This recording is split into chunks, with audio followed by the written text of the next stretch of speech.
लेकर आई थी, जहाँ सभी पक्षी अपनी जान बचाकर घोंसलों में दुबके हुए थे। इसी अंधेरे के बीच अब घर लौटते मिट्ठू तोते की नजर अचानक झाड़ियों से निकलती एक रहस्यमयी और चमकदार सुनहरी रोशनी पर पड़ी।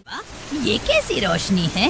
इस भयानक अंधेरी रात में ऐसा उजाला, कहीं यहाँ कोई जादुई खजाना तो नहीं छिपा है? लोभ और जिज्ञासा के वश में होकर धीरे नीचे उतरा। जैसे ही उसने रोशनी के स्रोत को देखा, वो हैरान रह गया। वहाँ कोई सोने चांदी का घड़ा नहीं था, बल्कि इंसानों की छोड़ी हुई एक बड़ी और मजबूत टॉर्च की बटन गिरने की वजह से ऑन हो गया था। धत तेरे की मैं भी, मुझे लगा कोई खजाना मिल गया। खैर, ये अनोखी चीज तो कमाल की है। इसके उजाले से अंधेरे में उड़ने में कोई दिक्कत नहीं होगी। मिट्ठू तोता तो रोशनी का मजा लेते हुए आगे बढ़ गया, लेकिन थोड़ी ही कालू कौवा ठंड से कांप रहा था। कालू की किस्मत आज बहुत खराब थी। सुबह से भटकने के बाद भी उसे खाने का एक दाना तक नसीब नहीं हुआ था। मान ने तोते के पैर से निकलती हुई उस भयानक और जादुई रोशनी को देखा तो उसकी फटी रह गयी। बाप रे बाप, तोते के पास ये क्या चीज है? इतनी तेज रोशनी तो सिर्फ राजाओं के हीरो में होती है। जंगल के उस पार कोई बड़ा खजाना हाथ लगा है। अगर ये खजाना मुझे मिल जाए तो मेरी 7 पुश्त मुझे इस तोते का पीछा करना ही होगा। कालू ने खजाने के लालच में तोते का पीछा किया। पहुंचते ही टॉर्च की तेज रोशनी से उसकी आंखें चौंधिया गईं। जब उसे समझ आया नहीं बल्कि इंसानों का खिलौना है, तो उसका दिल टूट गया और वो भूख होकर अपने घोंसले की तरफ मुड़ गया। हाय रे फूटी किस्मत, खजाना समझकर मुड़ गया। हाय रे फूटी किस्मत, खजाना समझकर पीछा किया। यहाँ तो फूटी कौड़ी भी नहीं मिली, ऊपर से भोजन का एक तिनका भी नहीं है। हाँ, आज तो गोरी मेरा कीमा बना देगी। जैसे ही काली के दरवाजे पर पहुंचा, घोंसले के भीतर उसकी पत्नी गोरी कौवी हाथ में एक मोटा और गुस्से में लाल पीली बैठी थी। उसकी आंखें गुस्से से उबल रही थी। गोरी भाग्यवान, ये हाथ में डंडा क्यों लिया हुआ है? शांत हो जाओ, मुझे देखकर इतना गुस्सा।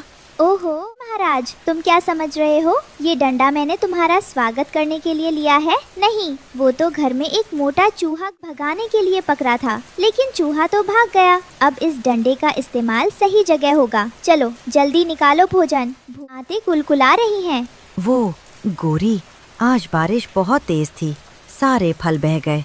आज कुछ भी, कल सुबह मैं सबसे पहले उठकर। क्या कहा? भोजन नहीं मिला? दिन भर तुम जंगल में मक्खियाँ मार रहे थे। निकम्मे आलसी कौवे, जहाँ चले आते हैं। मैंने तुमसे कहा था ना कि बिना भोजन के इस घर में पैर मत रखना। गोरी ने बिना कुछ सुने कालू पर डंडे से कर दिया। अरे गोरी रुको, मेरी बात तो सुनो। मत मारो, मर गया रे।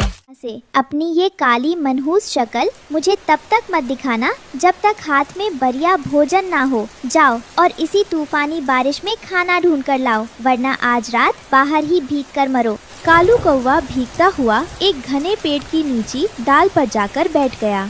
ये कैसी जिंदगी है? बाहर तूफान, टीवी यमराज बनी बैठी है। ऐसा कौन सा काम करूं कि मुझे मेहनत भी ना पड़े, रोज पेट भरकर भोजन मिले और गोरी भी मुझसे खुश रहे। तब जैसे लॉली लोमड़ी गुजर रही थी। लॉली बहुत चालाक और क्रूर थी। वो कई दिनों से भूखी थी, लेकिन आज उसके हाथ रसीला और पका हुआ मीठा आम था, जो उसने किसी के बाग से चुराया था। कालू की नजर उस रसीले आम। लॉली चाची, राम राम, जरा देखो तो सही, इस भयानक रात में तुम्हारा ये भतीजा कितना भूखा है। तुम्हारी दयालुता के चर्चे पूरे जंगल में है। क्या ये मीठा आम मुझे नहीं दोगी? मेरी पत्नी घर पर है। अच्छा, तो कालू मियाँ भूखे हैं। देखो कालू, मैं कोई मुफ्त का लंगर नहीं चलाती, बहुत कीमती है। वैसे भी मैं ठहरी मांसाहारी जीव, मुझे इस मीठे फल से ज्यादा किसी पक्षी के नरम मांस में दिलचस्पी है। अगर दे दूंगी तो मेरा पेट कैसे भरेगा? चाची, अगर ऐसी बात है तो हम एक सौदा कर सकते हैं। तुम मुझे ये फल दे दो और बदले एक ऐसे पक्षी का पता बताऊंगा जिसका मांस बहुत ही कोमल है और जिसे तुम आसानी से अपना शिकार बना सकती हो। सच में? अगर तुमने मुझे एक मोटा और ताज़ा पक्षी दिला दिया तो मैं तुम्हें न सिर्फ ये आम दूंगी बल्कि जो मीठे फलों का ढेर लगा है वो सब तुम्हारा। बताओ कौन है वो बकरा? जंगल के पूर्वी छोर पर एक पुराना खोखला पेड़ है। वहाँ बूढ़ी फाख्ता माजी रह के कारण उन्हें आँखों से बिल्कुल साफ दिखाई नहीं देता। वो ना तो तेज उड़ सकती हैं, ना ही अपना बचाव कर सकती हैं। तुम आसानी से उन्हें अपना शिकार बना सकती हो। वाह कालू, तुमने तो मेरा काम ये लो आम।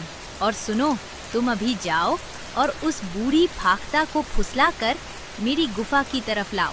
मैं वहाँ उसका इंतजार कर रही हूँ। कर खुश तो हुआ, लेकिन सौदा पूरा करने के लिए उसे बूढ़ी फाख्ता के पास जाना ही था। वो उड़ फाख्ता के खोखले पेड़ के पास पहुँचा। कालू ने खोखले के अंदर झाँका। कौन है? सामने कुछ काला काला दिला नजर आ रहा है। कौन हो बेटा? माँ जी, मैं जी, आपका पड़ोसी कालू कौवा। ओह कालू बेटा, अरे तुम तो मेरी पुरानी सहेली कवि के बेटे हो। तुम्हारी माँ बहुत भली थी। तुम भी बिल्कुल अपनी माँ पर गए हो। बहुत संस्कारी और अच्छे बच्चे हो। आओ अंदर आओ। मैं हूँ यहाँ, आपकी भलाई के लिए आया हूँ। आपका ये पेड़ बहुत पुराना और कमजोर हो चुका है। इस तूफानी बारिश में गिर सकता है। आप मेरे साथ चलिए। जंगल के उस पार एक बहुत ही सुरक्षित और गर्म जगह है। तुम कितने दयालु हो बेटा। रुको, मैं चलने से पहले अपनी भूख खा लूं। कालू जब ही फाख्ता की भोजन की हंडिया देखता है तो हैरान हो जाता है। वो हंडिया ऊपर तक तरह तरह के ताजे फलों, बीजों और मीठे पकवानों से भरी हुई थी। माँ जी, आपको तो आँखों से साफ दिखाई भी नहीं देता, फिर आप रोज इतना सारा और इतना बढ़िया से इकट्ठा कर लेती हैं। आपके पास तो खजाना है। बेटा, ये मेरी मेहनत नहीं, बल्कि हमारे इस नीलम वन के प्यारे पक्षियों का प्यारा है कि मैं बूढ़ी हूँ और देख नहीं सकती। इसलिए रोज सुबह रानू चिड़िया आती है और मुझे 2 मीठे अमरूद दे जाती है। मिट्ठू तोता आता है और अनाज के दाने दे जाता है। शाम को बुलबुल और कबूतर आते हैं। सब पक्षी मिलकर मेरा ख्याल रखते हैं। मुझे कभी भूखा नहीं सोने देते। धिक्कार है मुझ पर। मैं कितना नीच और पापी हूँ। जो पक्षी इस बूढ़ी और लाचार माजी को रोज अपने हिस्से का खाना देकर जाते हैं, मैं उसी माजी को एक जालिम और लाने वाला बनाने चला था, सिर्फ अपने स्वार्थ के लिए। नहीं, मैं इतना गिर नहीं सकता। मेरी माँ भी मुझे देखकर रो रही होगी। माँ जी, मुझे माफ करना। मुझे याद आया कि मेरा घोंसला भी कमजोर है। मुझे ठीक करना होगा। आप यहीं रहिए, यहाँ आप सुरक्षित हैं। लेकिन माँ जी, मुझे बहुत तेज भूख लगी है। क्या मैं आपकी हंडिया से थोड़े फल ले सकता हूँ? अरे बेटा, इसमें पूछना क्या है? ये सब तुम बच्चों का ही तो है। मन चाहे ले जाओ। कालू जब ढेर सारे फलों के साथ घोंसले में लौटा तो गोरी सा हवा हो गया। लेकिन कालू ये भूल गया था कि उसने लॉली लोमड़ी के साथ धोखा किया था। लोमड़ी पूरी रात गुफा में भूखी बैठ फाख्ता का इंतजार करती रही। जब सुबह तक कोई नहीं आया तो उसका गुस्सा 7वें आसमान पर पहुंच गया। उस काले कौवे की इतनी हिम्मत कि उसने मुझसे झूठ बोला और मेरा शिकार मुझे नहीं दिया। अब मैं उस बूढ़ी फाख्ता को बाद में देखूंगी। पहले उस कालू कौवे की हड्डी पसली एक करूंगी।